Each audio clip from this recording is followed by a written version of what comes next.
Hello and welcome to Third Histories. This is going to be the third episode in a multi-part series we're doing here on the Comanches.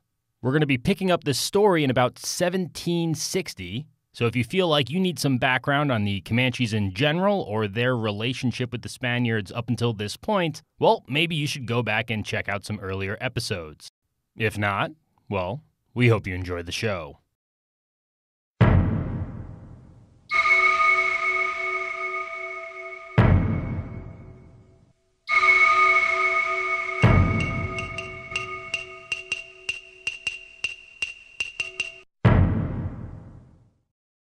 Two of the books I'm using to put together this series on Comanche history and the effect that Comanches had on the southern plains in what is now the United States use the word empire in their title.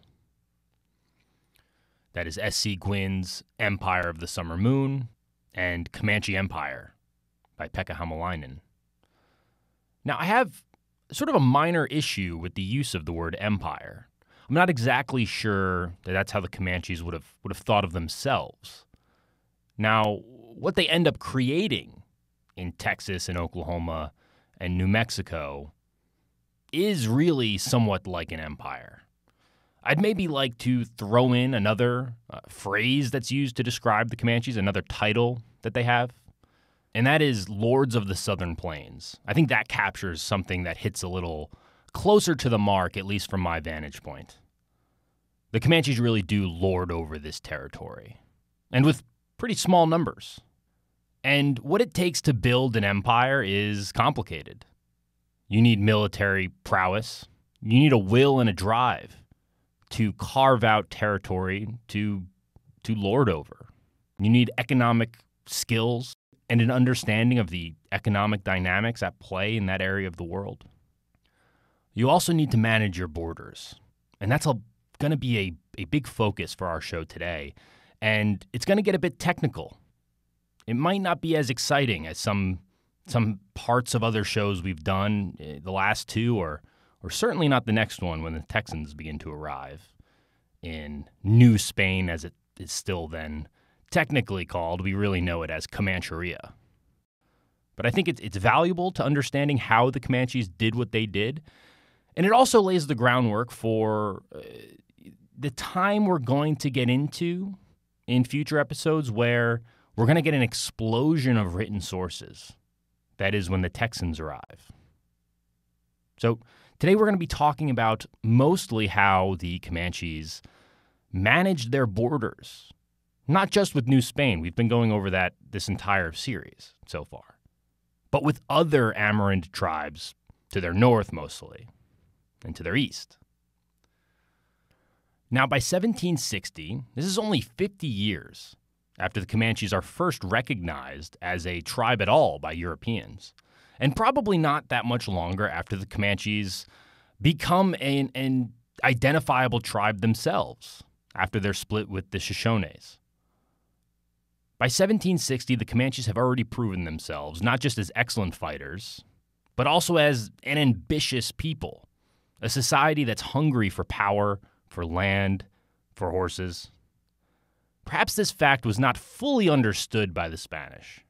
They could see that the Comanches could do things on horses that were super impressive, but the Comanche capability at managing their ever-expanding borders, that fact might not have been so obvious to the Spanish quite yet.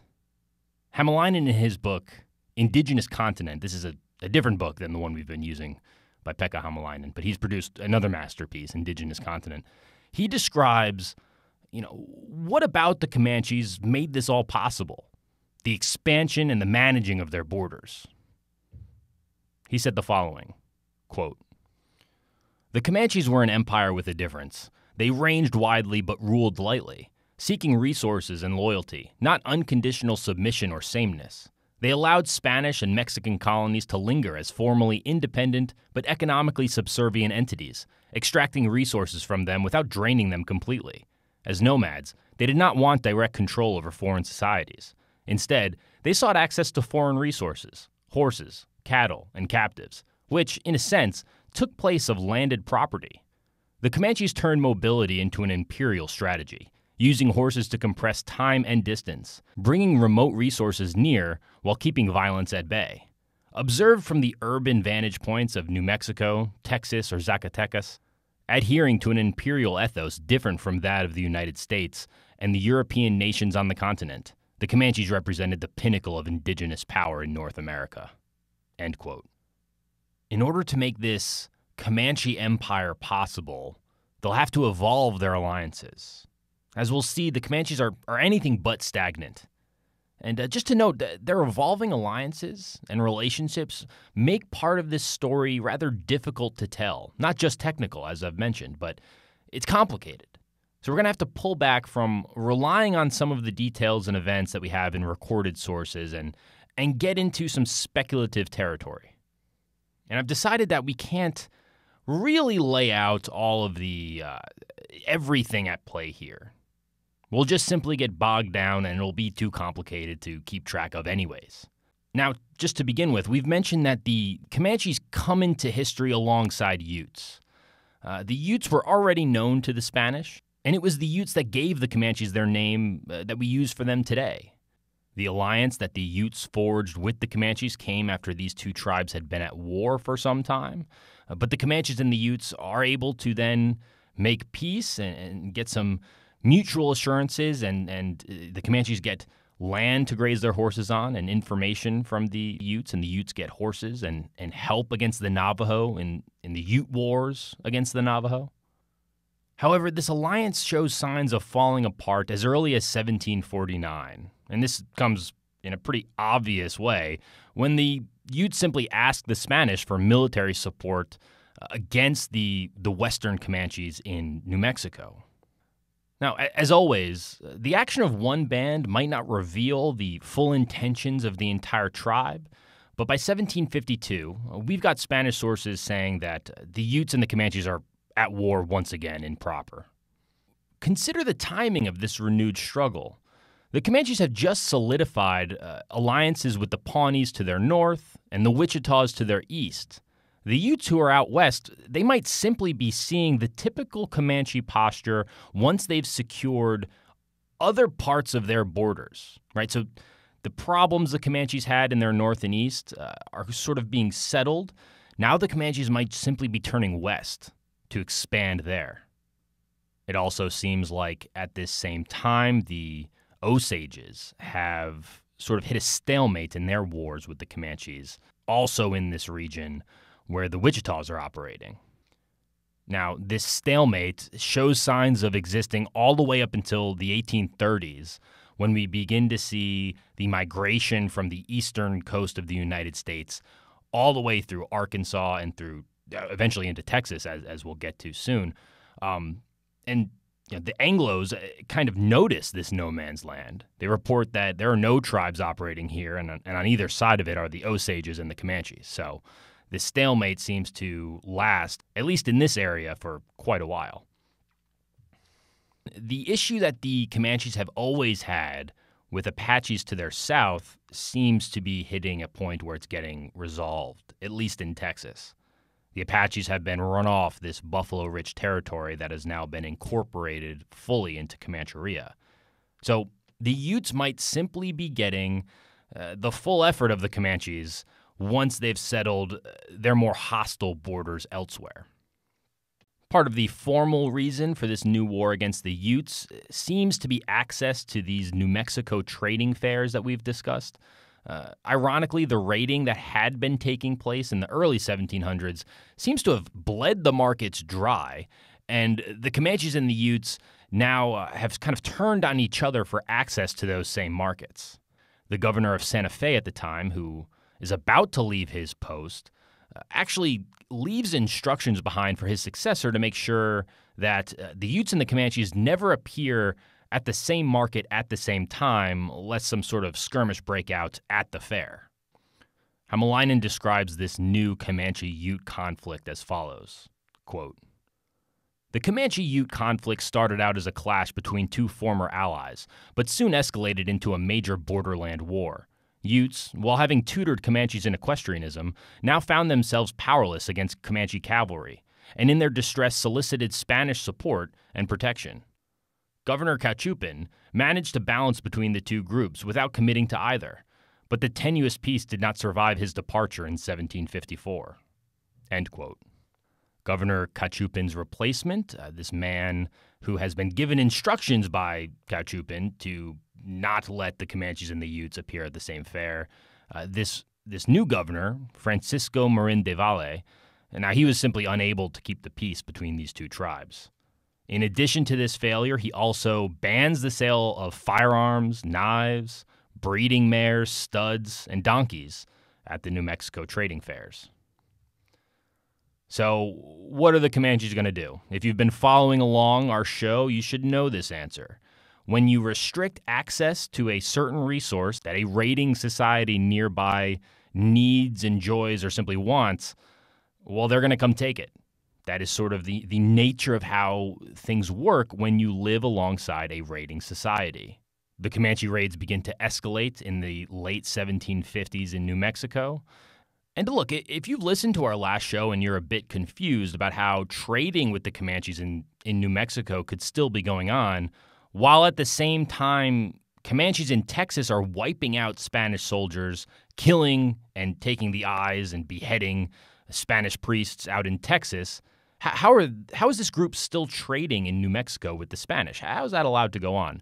Well, don't worry. That might seem confusing. This situation is a bit difficult to parse, but we have to, in doing so, always remember that these bands are loyal to local Comanche leaders, right? There is never really, maybe a bit later on we'll see something like this, but there's never really a president of the Comanches, certainly, or anyone who has enough power to sort of dictate the overall pattern of Comanche behavior in the East and the West. And then we've hinted at it here and there, but the dozen or so bands and then the sub-bands that make up the entire Comanche tribe. There's nobody who has control over all of these people. It's always important to remember that deals might be made in New Mexico that really have nothing to do with the Penotecas and the Cotzotecas out in the East in Texas. One extreme example of this comes from a Comanche chief who tells the Spanish that they should feel free to hang any raiders, Comanches or otherwise. So even the Comanches seem to understand the interests of the Spanish in relation to the very dynamic relationships that the Comanches have to the Spanish. This is fully understood by any Comanche leader. Things really begin to deteriorate between the Comanches and the Spanish once again in the 1760s, when the Comanches watch a group of Tauseños, that is, Amerinds from Taos. They begin watching these Tauseños parading around one of these fairs with some Comanche scalps that they've just taken.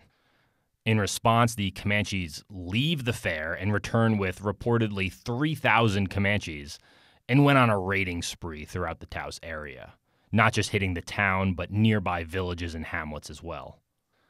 The following year, the Comanches send a group of what I'd guess from the sources is nearly 1,000 men, women, and children to Taos in order to ransom a Comanche captive that is being held there. I think he's a young boy.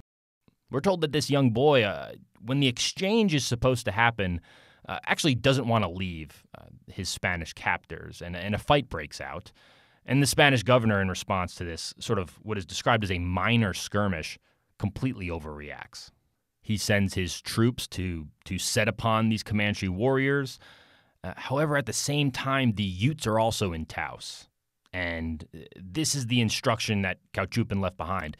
Don't let the Utes and the Comanches be around each other, and especially don't let a fight break out between them. But the Utes are in Taos, and while the Spanish are dealing with the men, the Utes go after the women and children and the horses. Apparently, the Utes make off with 300 women and children and 1,000 Comanche horses. Hämäläinen, who himself quotes from some sources, has the following passage describing the scene.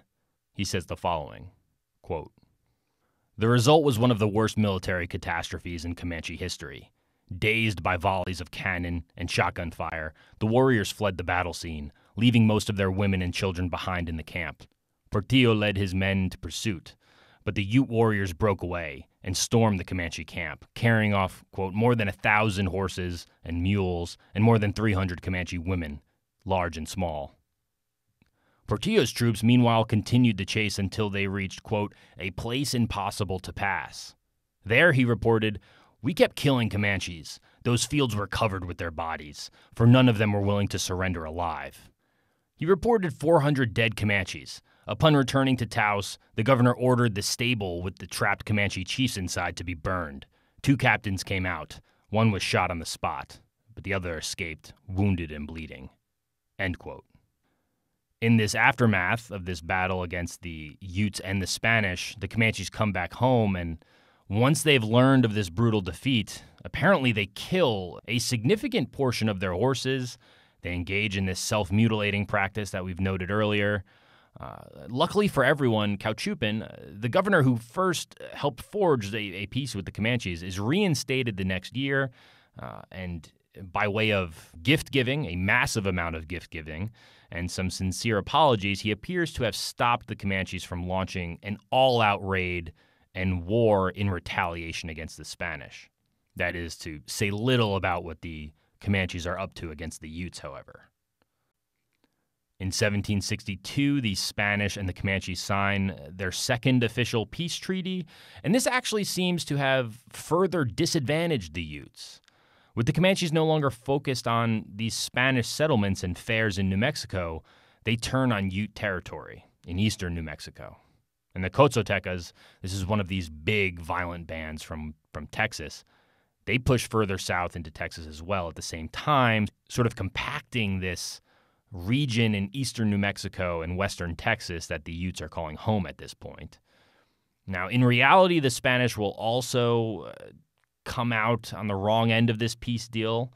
That's going to happen over and over again, if we're being honest. It's not clear to me exactly what their other options were besides trying to forge these peace deals with the Comanches, because the simple truth is that by the mid-18th century, the Spanish simply could not compete with the Comanches in this territory in general, let alone go out into Comancheria and strike any kind of significant blows. In Texas, it's the same thing. North of San Antonio, the Spanish really never were able to gain a foothold there, even if they still have some contingent of troops out on the San Saba. They really are never able to do what they want to do, which is, quote-unquote, civilize this territory. That is, bring sort of the Spanish culture there after priests and soldiers get there first. That never really is able to happen north of San Antonio. The Comanche reliance on the Spanish is also diminishing here. The Comanche horse herds are exploding, and they haven't always needed to really trade for those either. They can pretty much take them when they want, as we've learned. And there are new players on the scene as well. The French and the British are both sort of pouring guns into this area north of the Spanish, this still unclaimed territory from the Europeans' point of view. They're pouring guns in there, and the French early on had a monopoly on this trade. But all of a sudden, we begin to see British arms dealers sort of enter from the north. It's reported that in 1768, 17 horse loads of guns go from the British to the Wichitas and then to the western Comanches. A year before that, 1767, one Spanish official even claims that the Comanches are actually better armed than the average Spanish soldier is. The same year that the Spanish report that the Comanches are now able to outgun their average Spanish soldier, Cautchoupin leaves his post. This is the leader in New Mexico who has been, pretty good at keeping things somewhat peaceful between the Spanish and the Comanches. He's gone. And the following decade sort of evidences what having weak leadership in northern New Spain means for the citizens living there. And also the Amerinds living sort of around and amongst this population. The following decade will see the Comanches raid New Mexico over 100 times. According to Hamalainen, the Comanches essentially break the Spanish presence in New Mexico during this decade in the 1770s. Quote, Comanches lashed New Mexico with more than 100 attacks, turning the Rio Grande Valley into one of the most violent places in early America.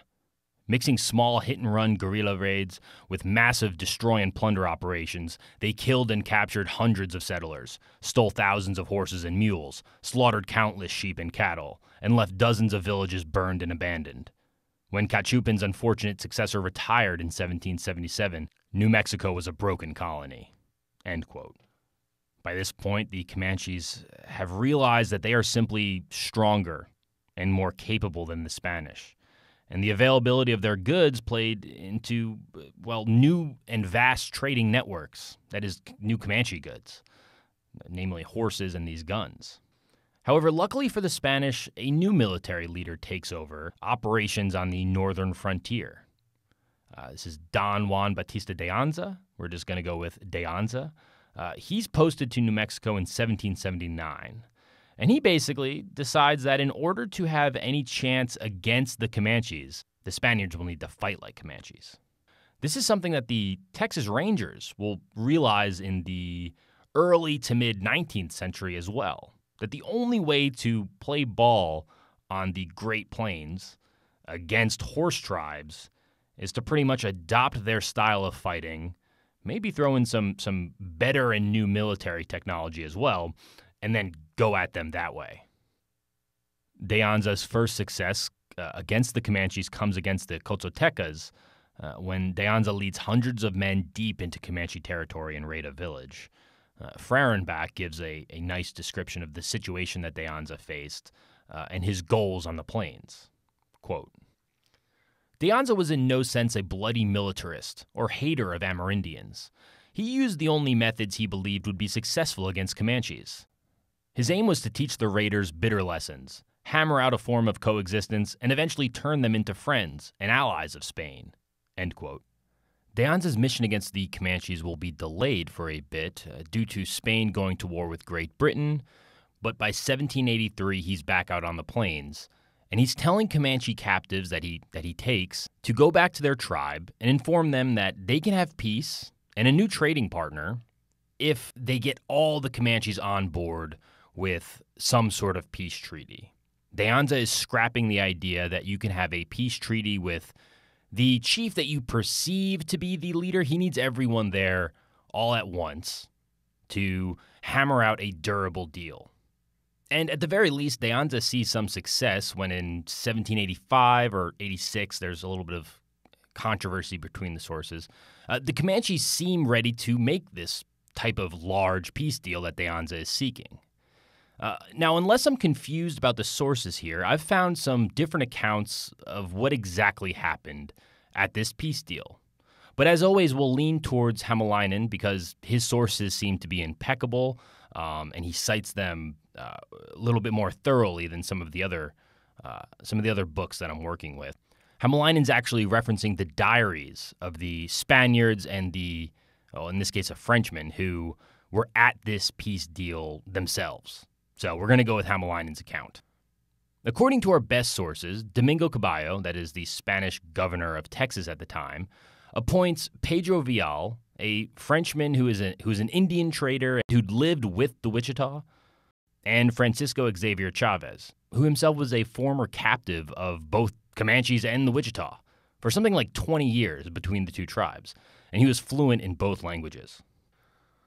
What's important about both Vial and Chavez is that these men are intimately familiar not with just the languages that the Comanches and the Wichita use, but also with the nuances of trade, sort of the right motions to go through before you hammer out a deal such as the one De Anza is seeking.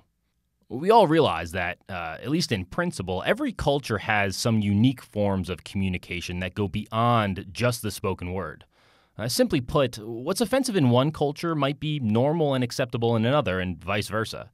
These two men, Chavez and Vial, are going to forego some of the pomp and prestige that the former Spanish negotiators might have brought to the table when trying to arrange a peace deal with the Comanches or the Wichitas.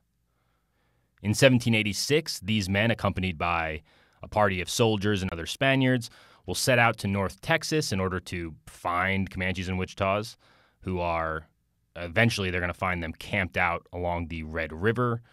In the initial meetings, it seems like the Comanches let the Wichitas do most of the talking. The Comanches are ready for a grand council eventually, in which they're going to come to a final decision about how to proceed. And I find the scene that's painted by the sources incredibly interesting, and I'd like to just take us through it real quick.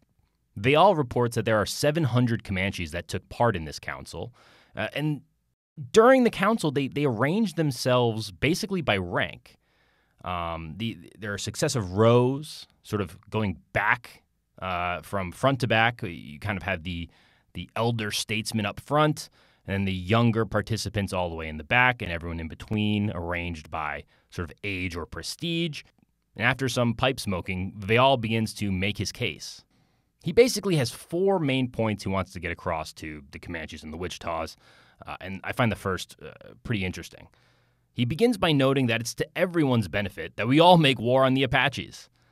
This is going to come up, and I think I noted this in an earlier show, this is going to come up time and time again where it seems like intelligent negotiators with Comanches are going to always note that in the back of the Comanche minds, or maybe at the forefront at times, war with the Apaches is always a concern.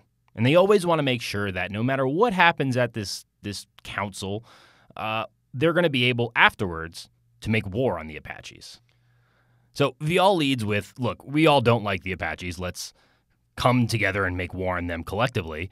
And then he goes on to emphasize the benefits of ceasing the wars between the Comanches, the Wichitas, and the Spanish, and that this would open up beneficial trade routes. The Comanches know something about this already. And that the Comanches, if they were to go ahead with this peace treaty, could expect some enhanced gift-giving in the future. It seems that by the time this council comes up that we're going through now, the Wichitas are pretty much already on board, and they're sort of waiting along with the Spanish on what the Comanches want to do. And there might be some other factors going on in the background that are influencing the Comanche decision here that the Spanish might not even know about. For one, in 1780 and 1781, the Comanches went through a devastating smallpox epidemic. It's reported that some of the Comanche bands lost almost 2/3 of their entire population. Historian Joaquin Ravaya Martinez, in an academic paper, sort of addresses some of the Comanche population numbers at this time. He says the following, quote, "There were probably as many as 15 to 20,000 Comanches in the 1770s.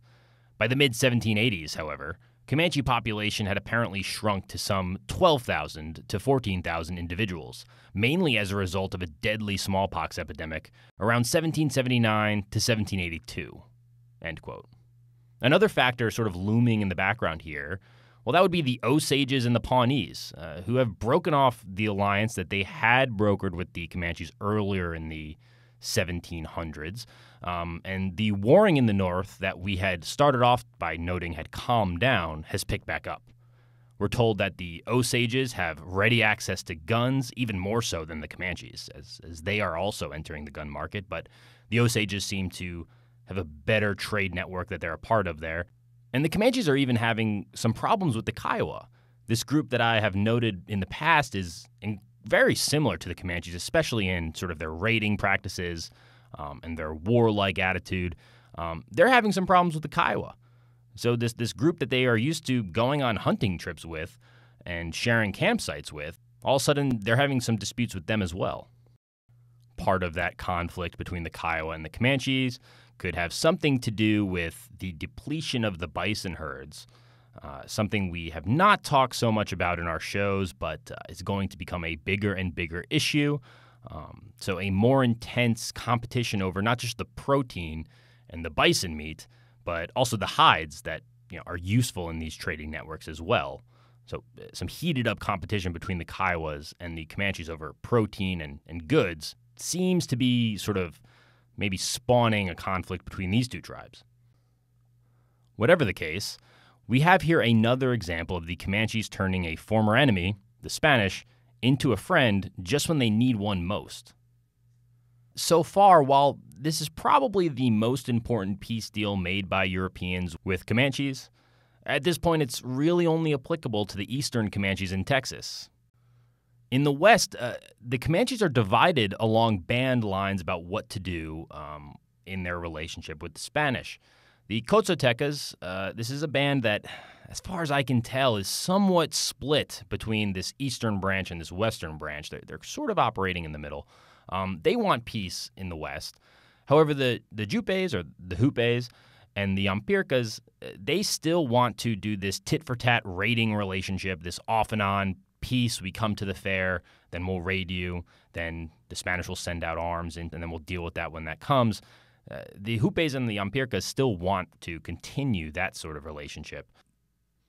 There is one Comanche specifically that seems to be a leader here named Toro Blanco. He appears to have wide followings in both the Jupes and the Yampirca tribes who don't want peace with the Spanish. And he is seemingly responsible somewhat for stalling the peace process out in the West. Because as we've noted, De Anza won't make peace with any of these large groups, the Eastern and the Western Comanches, until they all sort of unite and agree on terms collectively. However, once the Western Comanches learn that a peace deal has been made with the Eastern Comanches and the Spanish, the Western Comanches at least are willing to enter into negotiations. The Comanches elect an esteemed warrior from the Coatzateca band named Ecuracapa. I probably butchered that pronunciation, but Ecuracapa is going to lead these negotiations with the Spanish in the West. And as soon as this happens, Toro Blanco, the head of the hostility faction, is assassinated. It seems that after his assassination, some of Toro Blanco's followers sort of create their own small band and basically go out and operate on their own terms. You'll see this from time to time when an exceptional leader dies, that it's not as if his following is going to just melt back into the tribe at large. It kind of shows you how important individual leaders can be in Comanche society. Now, before official negotiations can be opened up in the West, this Toro Blanco faction attacks the Pecos province, and something interesting happens. Ecuracapa and his men track down their fellow Comanches, sort of the following that Toro Blanco had that's operating on their own terms. Ecuracapa tracks them down and executes their leader, the new leader that comes up later. Apparently, Ecuracapa executes this leader himself and then sends an official apology to the Spanish in Santa Fe. Quite the showing of, I guess, goodwill to the Spanish, that the Comanches really mean this, and that the Spanish probably should expect that it might be durable. Once negotiations with the Western Comanches begin, Ecuracapa sets down a few of the Western Comanche terms, which have some similarities with what the Eastern Comanches wanted also. They want free passage through the New Mexico territories, free trade at the trading fairs, and a war pact with the Spanish against, you guessed it, the Apaches. We're told that at these negotiations, some Utes are present also. Maybe it just shows how good De Anza is at sort of keeping everyone centered around the goal of peace, that he's able to have Utes there during this deal, that not only do they not start a fight with the Comanches, but the Utes and the Comanches are actually able to come to a peace settlement themselves at this conference also. Now, this Comanche-Spaniard peace deal is not officially settled until De Anza himself goes out into Comancheria. He goes to one of what they call a rancheria. This is basically just sort of a Comanche settlement. Settlement might be too strong of a word because the Comanches are mobile. They're never going to stay in one place for too long. But De Anza finds himself out on the plains at one of these rancherias, and he officially agrees to terms that appear to have originally been dictated by Comanches. But, while it seems like the Comanches laid down their terms and the Spanish acquiesced to them, this deal actually gives the Spanish an advantage outside of just peace with Comanches. De Anza used it to strike a deal with the Navajos also. Basically, he kind of informs the Navajo that, we have peace with the Comanches. Maybe you should get on board too, lest, our new friend out here turns their eyes on you. The Navajos know what the Comanches are about. We're told that once they find out that the Comanches and the Spaniards are on good terms, they happily begin their own peace negotiations with the Spaniards. The Navajos are allied at this point with some Apaches in New Mexico, but as we noted, they are terrified of the Comanches, and once again the Apaches will find themselves cornered. their allies, the Navajos, come to terms with the Spanish. And interestingly, at the peace conference between the Spanish and the Navajos, it seems like the Spanish have the Comanches sort of show up and serve as muscle, let's say, sort of hang around the peace table and sort of remind the Navajo what might await them if they fail to come to terms with the Spaniards. Part of the deal that the Navajo have to agree with is that they cut off their relations with the Apaches. Now, while these peace negotiations might not make for the most exciting storytelling, I really think it's important to focus on De Anza here. Really, his abilities have shined, and he is really the first European to successfully navigate between all of these different groups and understand their interests, trust his informants, right, Vial and Chavez, who knew what they were doing when negotiating with Comanches and Wichitas in Texas. So he's really able to play these tribes off one another, but also come to sensible terms with the Amerindians, who are presenting the largest threats on their border. If the Spanish have given up on their idea of pacifying and Christianizing the Plains tribes, well, at the very least, they can get some trade. I sort of had one analogy I came up with here. The European posturing and sort of the idea of deterrence, that doesn't play very well on the Plains. And De Anza makes sure to avoid that by sort of getting on the level of these tribes, or at least not trying to seem superior to them, not trying to threaten them with his arms, but simply letting what he does on the Plains speak for itself, and then showing a great deal of respect when, in these councils with these tribes. I thought of one analogy. A good one might be that instead of enemies, you're more supposed to act like feuding cousins. And these cousins that we've talked about, the Navajo, Comanches, Wichitas, they would all turn on maybe the most hated amongst the group, the Apaches.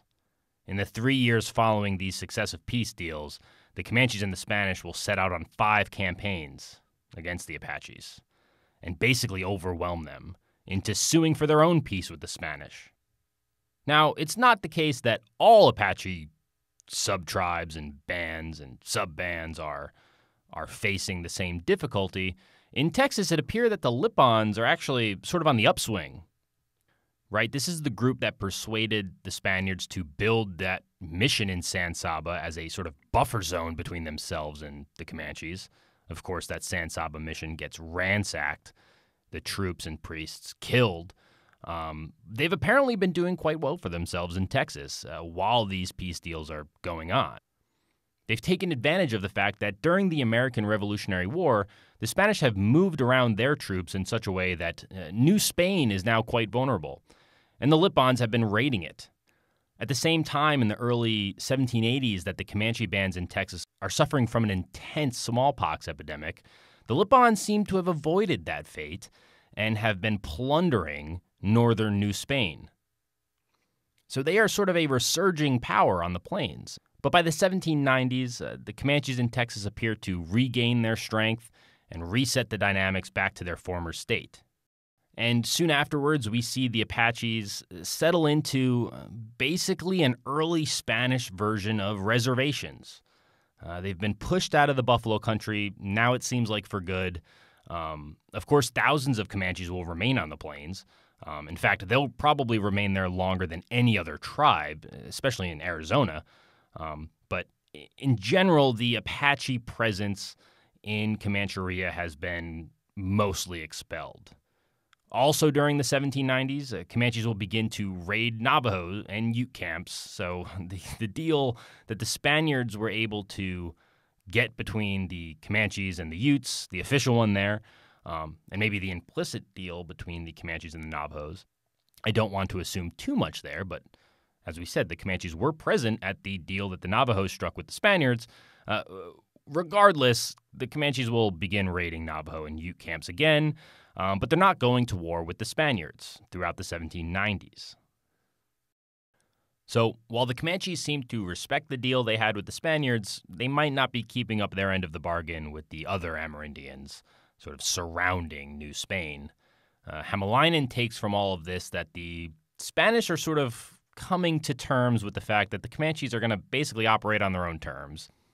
But if the gifts that the Spanish give to the Comanches and the free trade is sort of abided by, they will more or less keep the Comanches from devastating New Mexico like they had in the past.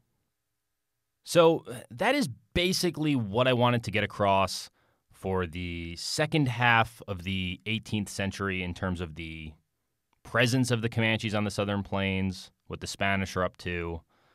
It might have been a bit more technical than some of the shows we had in the past, or definitely the next one we'll get into, which I want to talk about a little bit here. We're going to move into a new era. The Spanish, their presence on the plains is going to subside rapidly in the coming decades, but there will be a new set of Europeans moving in, and they'll be doing so in quite a bit of a different fashion, let's say.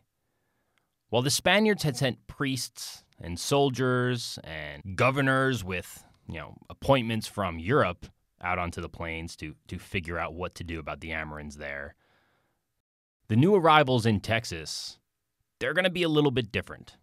They're basically going to be farmers. They're going to be armed, unlike the citizens of New Spain, some of them heavily armed. And they're just going to be rugged, to say it best. They're going to sort of view this territory a bit differently than the Spaniards. They're not going to engage in the Christianizing process. Instead, they're going to confront the Comanches on their own terms, and they're going to make some peace treaties, of course, but they're going to take the fight to the Comanches in a way that we never saw the Spaniards do it. And as a consequence of this, things will get bloody, even bloodier maybe than what the Spaniards had encountered. And as a result of the kinds of people who will be moving into Texas, Europeans coming from the east, mostly Anglos and Irish and Scottish, these people will have written accounts of what they saw and what they do to Comanches and what the Comanches do to them. It creates a proliferation in sources that are available to put together this show, which is great. But it's also going to provide some gory scenes, some sexual violence, if we're going to be honest about it. So if you plan on tuning in for the next episode, I think it's going to be a good one. I think we are going to get at something that we've been leading up to all along.